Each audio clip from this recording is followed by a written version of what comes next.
ఇవాల్టి మన చర్చకు అందరికీ స్వాగతం. ఈరోజు మనం ఒక చాలా మామూలుగా మొదలైన ప్రయాణం గురించి మాట్లాడుకుందాం. అది చివరికి ఒక దేశ చరిత్రనే ఎలా మార్చేసిందో చూద్దాం. తప్పిపోయిన కొన్ని గాడిదలను వెతికే ఒక చిన్న పని ఒక రాజ్యానికి రాజును నియమించే అంత పెద్ద సంఘటనగా మారింది. ఈ కథ 1 సమూయేలు గ్రంథం 9వ అధ్యాయం నుండి తీసుకోబడింది. ఇందులో ఒక సాధారణ పొడవైన యువకుడు ఒక్క రోజులో ఊహించని మలుపు తిరుగుతుంది. అవును. ఈ కథలో మనం లోతుగా చూడాల్సిందేమిటంటే విధికి మన స్వేచ్ఛకు మధ్య ఉన్న సంబంధం. ఒక వ్యక్తి తన రోజువారీ పనుల్లో ఉన్నప్పుడు తెర వెనుక ఒక పెద్ద ప్రణాళిక ఎలా నడుస్తూ ఉంటుంది. ఇప్పుడు సౌలు అనే వ్యక్తి ప్రవక్త అయిన సమూయేలును కలవడం. అది కేవలం యాదృచ్ఛికమా లేక పక్కాగా రాసిన స్క్రిప్టా? అసలు నాయకత్వమంటే ఏంటో ఈ కథ మనకు ఏం చెబుతుందో పరిశీలిద్దాం. సరే, ఇక ఈ కథలోకి వెళ్దాం. ముందుగా మన కథానాయకుడు సౌలు. బెన్యామీను గోత్రానికి చెందిన కీషు అనే ఒక ధనవంతుడి కొడుకు.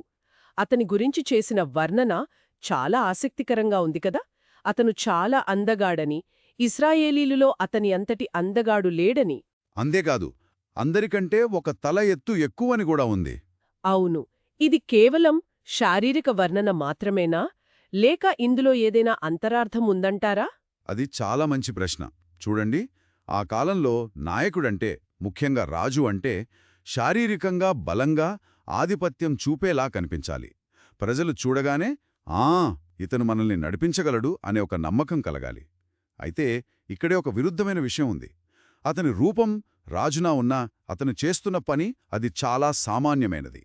తప్పిపోయిన గాడిదలను వెతకడం? సరిగ్గా. అవును. అతని తండ్రి గాడిదలు తప్పిపోతే వాటిని వెతకమని ఒక పనివాడిని కూడా ఇచ్చి పంపించాడు. అంటే ఈ ప్రయాణం మొదలైనప్పుడు అతని మనసులో అధికారం కాని ఆధిపత్యం కాని ఏమీ లేవు. కేవలం తండ్రి అప్పగించిన బాధ్యత. ఇది అతని స్వభావాన్ని చూపిస్తోంది. అతను అధికారాన్ని ఆశించలేదు, దానికోసం ప్రయత్నించలేదు. బాధ్యతాయుతంగా ఉన్నాడు. అతని ప్రయాణం కూడా చాలా కష్టంగా సాగింది. ఎఫ్రాయిము, మన్యం, షాలిషా, షైలీము ఇలా చాలా ప్రాంతాలు తిరిగారు, కాని ఫలితం లేదు. వాళ్ల దగ్గరున్న ఆహారం కూడా అయిపోయిందట. అవును. ఇది కేవలం గాడిదల అన్వేషణ కాదు, అతని సహనాన్ని, పట్టుదలని పరీక్షించే ఒక ప్రయాణంలా ఉంది. వాళ్లలా తిరిగి సూపు దేశానికి వచ్చినప్పుడు సౌలు దాదాపుగా ఆశ వదులుకున్నాడు. తన పనివాడితో అంటాడు, ఇక చాలు, వెనక్కి వెళ్దాం, లేకపోతే నా తండ్రి గాడిదల గురించి చింతించటం మానేసి మనకోసం ఆందోళన పడతాడు అని. ఇక్కడ అతని బాధ్యతాయుతమైన కోణం కనిపిస్తోంది. అతను పని పూర్తి చేయడం మీదే కాదు, తన వాళ్ల క్షేమం గురించి కూడా ఆలోచిస్తున్నాడు. కాని సరిగ్గా ఇక్కడే కథ ఒక పెద్ద మలుపు తీసుకుంటుంది. సౌలు నిరాశతో వెనక్కి తిరగాలనుకున్న క్షణంలో అతని పనివాడు ఒక కొత్త ఆలోచనను ముందుకు తెస్తాడు. ఆసక్తికరంగా ఈ కీలక సమయంలో నిర్ణయం తీసుకునేది సౌలు కాదు, అతని పనివాడు. ఆ పనివాడు ఈ పట్టణంలో ఒక దైవజనుడున్నాడు. ఆయన చాలా గౌరవనీయుడు. ఆయన చెప్పింది చెప్పినట్టు జరుగుతుంది. బహుశా మనం ఎటు వెళ్లాలో ఆయన చెప్పగలడేమో అని సలహా ఇస్తాడు. మరి ఇది కాబోయే రాజు లక్షణమేనా? ఇతరుల సలహా మీద ఆధారపడటమా? దీన్ని మనం 2 రకాలుగా చూడొచ్చు. ఒకటి, మంచి సలహాను స్వీకరించడం ఉత్తమ నాయకుడి లక్షణం. తనకి అన్నీ తెలుసనే అహంకారం లేదని ఇది చూపిస్తుంది. మరోవైపు ఇది అతనిలోని ఒక బలహీనతకు తొలి సంకేతం కూడా కావచ్చు. అంటే నిర్ణయాత్మక సమయాల్లో చొరవ తీసుకోలేకపోవడం. సౌలు జీవితంలో తర్వాత జరిగే సంఘటనలు చూస్తే అతను ఇతరుల ఒత్తిళ్లకు సులభంగా లొంగిపోతాడు. బహుశా ఆ వైఫల్యాలకు బీజాలిక్కడే ఉన్నాయేమో. ఇది చాలా ఆసక్తికరమైన విశ్లేషణ. సౌలు వెంటనే ఆ సలహాకు ఒప్పుకోలేదు కదా. మనం వెళ్తాం, కాని ఆ దైవజనుడికి బహుమానంగా ఇవ్వడానికి మన దగ్గర ఏమీ లేదు కదా అని ఒక ప్రాక్టికల్ సమస్యను లేవనెత్తాడు. నిజమే, అది ఆ కాలపు సాంప్రదాయం. గౌరవనీయుల దగ్గరకు, ప్రవక్తల దగ్గరకు వెళ్ళినప్పుడు ఖాళీ చేతులతో వెళ్లకూడదు. అయితే ఆ పనివాడు దానికి ఒక పరిష్కారం చూపించాడు. తన దగ్గర పావుతులము వెండి ఉందని దాన్నిద్దామని చెప్పాడు. మళ్ళీ చొరవ తీసుకున్నది పనివాడే. ఈ చిన్న సంభాషణలో అప్పట్లో ప్రవక్తను దీర్ఘదర్శి అని పిలిచేవారని ఒక చారిత్రక వివరణ కూడా మనకు దొరుకుతుంది. అవును, అది ఒక ఆసక్తికరమైన విషయం. సరే, మొత్తానికి వాళ్ళు ఆ దీర్ఘదర్శిని కలవడానికి పట్టణంలోకి వెళుతున్నారు. అప్పుడు నీళ్లు చేదుకోవడానికొచ్చిన కొందరు అమ్మాయిలు కనిపిస్తారు. వాళ్ళని అడిగినప్పుడు జరిగిన సంభాషణ చూస్తే అంతా ఎవరో ముందే ఏర్పాటు చేసినట్లు, ఒకదాని తర్వాత ఒకటి, అన్నీ ఖచ్చితమైన సమయానికి జరుగుతున్నట్లు అనిపిస్తుంది. ఖచ్చితంగా. యాదృచ్ఛిక సంఘటనల వెనుక ఒక ప్రణాళిక ఉన్నట్లు చాలా స్పష్టంగా తెలుస్తోంది. ఆ అమ్మాయిలు కేవలం అవును ఉన్నాడు అని చెప్పలేదు. మీరు సరైన సమయానికి వచ్చారు, అతను ఈరోజే ఊరికి వచ్చాడు, బలి అర్పించి భోజనం చేయడానికి ఉన్నత స్థలానికి వెళ్తున్నాడు, మీరు త్వరగా వెళితే అతను వెళ్ళక ముందే కలుసుకోవచ్చు అని చాలా వివరంగా చెప్పారు. అంటే వాళ్ళు ఆ ఒక్క నిమిషం ఆలస్యంగా వచ్చినా లేదా ఆ అమ్మాయిలక్కడ లేకపోయినా కథ వేరేలా ఉండేది. ఉండేదేమో. ఒక్క నిమిషం అంటే సౌలు గాడిదల కోసం వెతుక్కు తిరుగుతున్నప్పుడే తెర వెనుక దేవుడు సమూయేలుతో నీ దగ్గరకు కాబోయే రాజు వస్తున్నాడు అని చెప్పేశాడనమాట. ఇది నమ్మడానికి కొంచెం కష్టంగా ఉంది. అవును, అదే ఈ కథలో అత్యంత కీలకమైన అంశం. సౌలు రావడానికి ఒక్కరోజు ముందే దేవుడు సమూయేలుతో స్పష్టంగా చెప్పాడు, రేపు ఈ వేళకు బెన్యమీను దేశం నుండి ఒక వ్యక్తిని నీ దగ్గరకు పంపిస్తాను, నా ప్రజలను ఫిలిస్తీయుల చేతిలో నుండి విడిపించడానికి అతనిని ఇశ్రాయేలీయుల మీద అధికారిగా అభిషేకించాలి అని. ఇక్కడ ఫిలిస్తీలు అనే మాట చాలా ముఖ్యం కదా. అప్పటి రాజకీయ పరిస్థితి ఏంటి? ఇజ్రాయెల్కు అసలు రాజు ఎందుకు అవసరమయ్యాడు? చాలా ముఖ్యమైన పాయింట్. అప్పటికి ఇజ్రాయేలు ఒక దేశంగా లేదు, 12 విడివిడి గోత్రాల సమాఖ్యగా ఉండేది. వారికి ఒక శాశ్వత సైన్యం లేదు. కాని ఫిలిస్తీయులు, వాళ్ళు సాంకేతికంగా సైనికంగా చాలా అభివృద్ధి చెందిన జాతి. వాళ్లకు ఇనుప ఆయుధాలున్నాయి, పటిష్టమైన సైనిక వ్యవస్థ ఉంది. ఓ, వాళ్ళని ఎదుర్కోవాలంటే 12 గోత్రాలను ఏకం చేసే ఒక సైనిక నాయకుడు, ఒక రాజు కావాలని ప్రజలు బలంగా కోరుకుంటున్నారు. కాబట్టి సౌలు నియామకం కేవలం దైవికమే కాదు, అది తీవ్రమైన రాజకీయ సైనిక అవసరం కూడా. అంటే ప్రజల కోరిక, దేవుని ప్రణాళిక రెండూ ఒకే సమయంలో కలిశాయన్నమాట. ఆ తర్వాత జరిగిన సంఘటన చాలా నాటకీయంగా ఉంటుంది.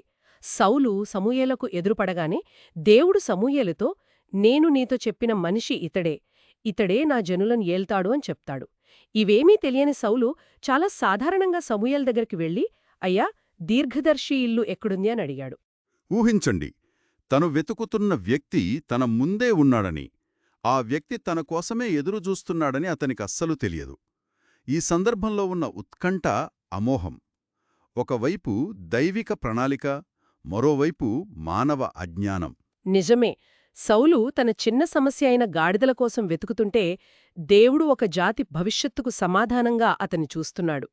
అవును, అందుకే సమూయేలు జవాబు సౌలును పూర్తిగా ఆశ్చర్యంలో ముంచుంటుంది. అవును, నేనే ఆ దీర్ఘదర్శిని, నాతో పాటు భోజనానికి రా, నీ మనసులో ఉన్నదంతా రేపుదయం నీకు చెప్పి నిన్ను పంపిస్తాను అని చెప్పడమే కాకుండా, సౌలు క్రాష్ అడగకముందే 3 రోజుల క్రితం తప్పిపోయిన నీ గాడిదల గురించి చింతించకు, అవి దొరికాయి అని చెప్పాడు.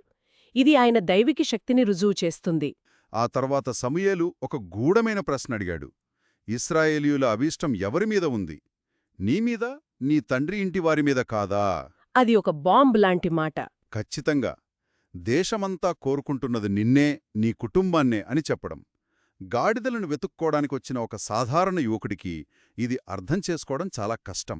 ఈ మాటకు సౌలు స్పందన అతని వ్యక్తిత్వాన్ని చూపిస్తుంది. అతను పొంగిపోలేదు. బదులుగా, నేను బెన్యామీనీయుడును కానా?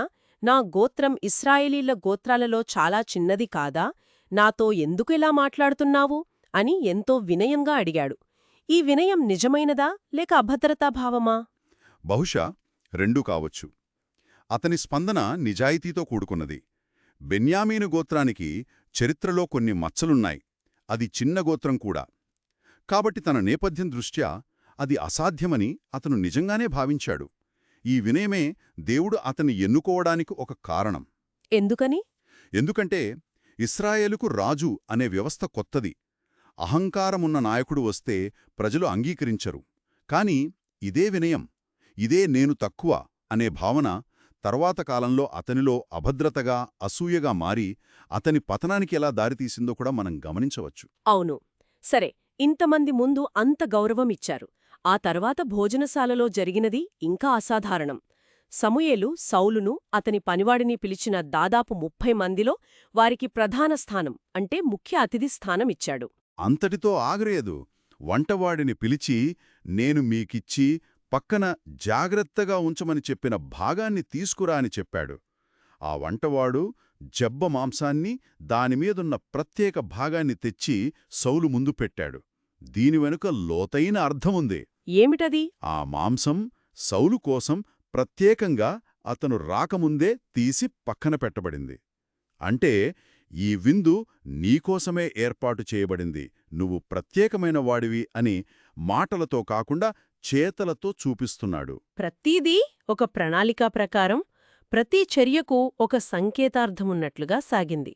ఒక సాధారణ పనిమీద బయల్దేరినవాడు దేశంలోనే అత్యంత గౌరవనీయుడైన ప్రవక్తతో కలిసి ప్రధాన పంక్తిలో తన కోసం ప్రత్యేకంగా వండిన భోజనం చేస్తున్నాడు. ఇదంతా సౌలును అయోమయానికి, ఆశ్చర్యానికి గురిచేసి ఉండాలి. ఖచ్చితంగా. ఎందుకిలా జరుగుతోందో అతనికి పూర్తిగా అర్థం కాకపోయుండవచ్చు. కాని అతను మౌనంగా, గౌరవంగా సమూయేలు చెప్పినట్లు నడుచుకున్నాడు.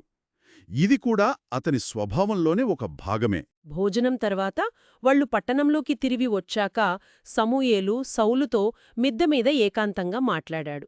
ఆ సంభాషణ వివరాలు మనకు లేవు.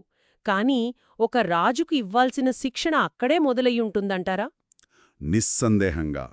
బహిరంగంగా గౌరవం ఇవ్వడం మొదటి అడుగు అయితే, ఏకాంతంలో జ్ఞానాన్ని, బాధ్యతలను వివరించడం రెండవ అడుగు. ఇశ్రాయేలు రాజు ఎలా ప్రవర్తించాలి, అతని విధులు ఏమిటి, దేవుని పట్ల అతని బాధ్యత ఏమిటి వంటి విషయాలపై సమూయేలు అతనికి ప్రాథమిక అవగాహన కల్పించి ఉండవచ్చు. అతన్ని మానసికంగా రాబోయే పెద్ద మార్పుకు సిద్ధం చేసి ఉండవచ్చు. అవును. ఆ మరుసటి రోజు ఉదయం వాళ్లు ఊరి చివరకు వచ్చినప్పుడు జరిగిన సంఘటన ఈ అధ్యాయానికి ముగింపు పలుకుతుంది. సమూయేలు సౌలుతో, నీ పనివాడిని మనకంటే ముందుకు వెళ్లమని చెప్పు అని అంటాడు. ఆ క్షణం చాలా కీలకమైనది. ఇప్పటివరకు జరిగినదంతా ఇతరుల సమక్షంలో జరిగింది. విందు, గౌరవం అన్నీ. కాని ఇప్పుడు అసలైన దైవిక సందేశం, నియామకం ఒక రహస్యమైన ఏకాంత ప్రదేశంలో జరగబోతోంది. సమూయేలు పనివాణ్ణి పంపించమని చెప్పడంలో ఒక స్పష్టమైన ఉద్దేశం ఉంది. దేవుని మాట వ్యక్తిగతమైనది, పవిత్రమైనది. అది ఇతరుల చెవిన పడకూడదు. పనివాడు ముందుకు వెళ్ళిపోయిన తర్వాత సమూయేలు, నేను నీకు దేవుడు సెలవిచ్చినది తెలియజేయాలి, కాబట్టి నువ్విక్కడ కొద్దిసేపు నిలిచి ఉండు అని చెప్పాడు. ఈ మాటలతో ఈ అధ్యాయం ముగుస్తుంది. తరువాత ఏం జరగబోతోందనే ఉత్కంఠను రేకెత్తిస్తోంది. అవును, ఇది ఒక గొప్ప కథన పద్ధతి. సౌలు ప్రయాణం, అతని అయోమయం, అతనికి లభించిన గౌరవం ఇవన్నీ పతాకస్థాయికి చేరి అసలైన రహస్యం వెల్లడయ్యే క్షణానికి ముందు ఆగిపోతుంది. ఇది తరువాతి ఘట్టానికి, అంటే సౌలును రాజుగా అభిషేకించే కార్యక్రమానికి దారితీస్తుంది. అద్భుతం. తప్పిపోయిన గాడిదలను వెతకడానికి మొదలైన ఒక ప్రయాణం ఇశ్రాయేలుకు కాబోయే రాజును గుర్తించడంతో ముగింపు దశకు చేరింది. ఒక సాధారణ సంఘటన ఒక అసాధారణమైన దైవిక ప్రణాళికలో ఎలా భాగమైందో ఈ కథ మనకు చాలా స్పష్టంగా చూపిస్తుంది. నిజమే. ఈ కథ మనకొక లోతైన ఆలోచనను రేకెత్తిస్తుంది. సౌలు అధికారాన్ని వెతుక్కుంటూ వెళ్లలేదు, అధికారమే అతన్ని వెతుక్కుంటూ వచ్చింది. అతను తన రోజువారీ బాధ్యతలను శ్రద్ధగా నిర్వర్తిస్తున్నప్పుడు ఒక పెద్ద పాత్ర కోసం ఎంపికయ్యాడు. ఇది నాయకత్వం గురించి ఒక ప్రాథమిక ప్రశ్నను లేవనెత్తుతుంది. నిజమైన నాయకుని తీర్చిదిద్దే లక్షణాలు ఏవి?